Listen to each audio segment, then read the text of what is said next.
Do you know what I feel like today? I feel like this. How do you define that? It's kind of nebulous. It's kind of gray.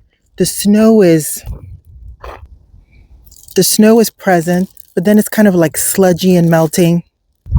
Whatever that word is, that's what I feel like. Yesterday I was talking about cognitive dissonance, right? Being able to hold two thoughts at one time, even if one is conflicting. And I've had a hell of a month. I'm not going to lie. It has been a moment, and we're not really going to talk about it because it is what it is. But what I do want to talk about, because it's something that I'm going through right now, and I'm thinking I can't be the only person, right? That there was a time in my life that if you go emotions and you go logic, I tended to go more towards, my pendulum swung more towards emotions and not so much logic.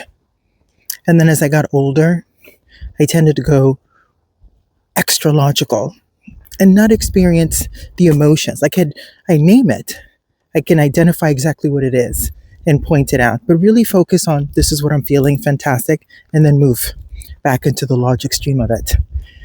Now, as I've gotten older, I've come to really appreciate the nebulous aspect of the gray area, and that emotions, of course, because thoughts create emotions, emotions create feelings, and feelings create action and behavior. When I understood that and perfected it, then I also came to realize that once I have a plan in place, I know exactly what the outcome is of what I want to happen. It's okay to express the emotions. It's okay to feel the emotions. There was, it's like the pendulum of it. When I was younger, I was super reactive and super emotional because I didn't really know how to get grounded and centered in myself. And I didn't know how to focus on, from a logical perspective, this is the outcome of what I want to happen. This is the challenge or situation that I'm going through. This is why I'm going through it. This is what I want to happen. And then taking the extra little steps to actually get there. But like this morning, I was talking to my cute little girlfriend, Mariama. She's like one of my daughters that I love so very much. She's like not mine from birth, but since she was in her late 20s, she's kind of assimilated into our family. And we were just kind of going over the things that have happened in the last couple of weeks. And she's like, Mama, you've gone through a lot. Wow, are you okay? Let's talk about this, which of course I love that because, my extended group of daughters, we have, kind of have this little group and we talk about things and, sharing the wisdom as women over 40 often do with their young ones. And she's like, sounds like everything's really planned out and everything's well, but how are you feeling? And I said to her, I'm feeling good. I'm feeling kind of like that, kind of nebulous, kind of gray, kind of cold, kind of sludgy. Like, what would you call that? When the snow is kind of melting, it's like sludge, right? And I said, the thing is, before, when I was younger, I would be so upset about feeling kind of sludgy. And now I've come to the point that I will soon be 57. And I was telling Mariama that I said, I feel kind of sludgy in the sense of, I know why I feel the way that I feel. I understand that these are the conflicts and situations and challenges that are going on in my life. Each one of them have a place. Each one of them have a plan.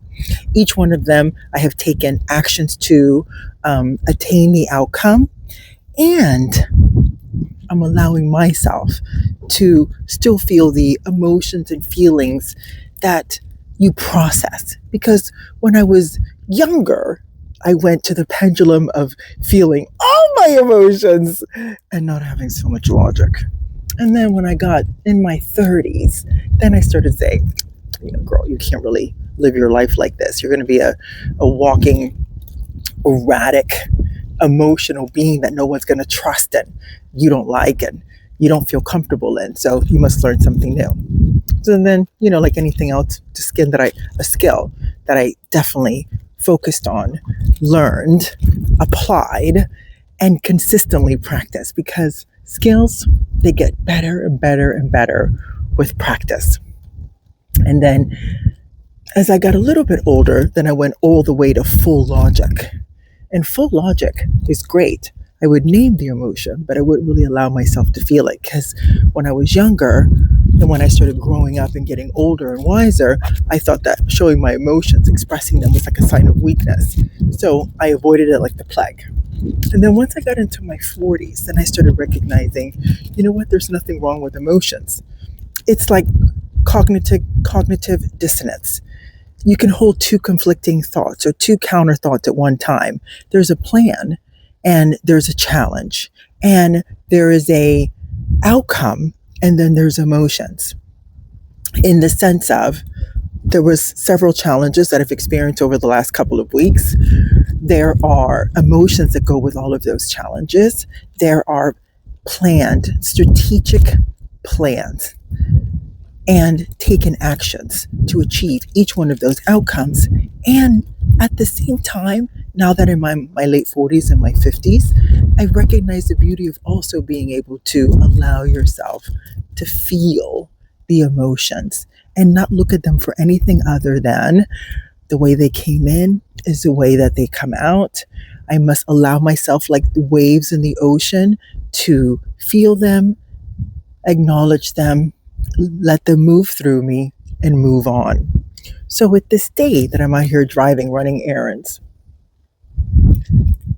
and looking at the day, it's so quantified exactly how I'm feeling. And that's okay. I'm curious, in your everyday life, do you feel this? Do you feel sludgy? Do you allow yourself to feel sludgy? Not drown in the sludge, but feel yourself, recognizing that this is also part of the healing process to anything that you're going. And it doesn't mean that something horrible has and you have to heal. Girl, sometimes we experience some moments and those moments suck. And it's okay to call it what it is, as long as you don't drown in the moment. So I'm feeling sludgy, and that's okay. Pussily Puss.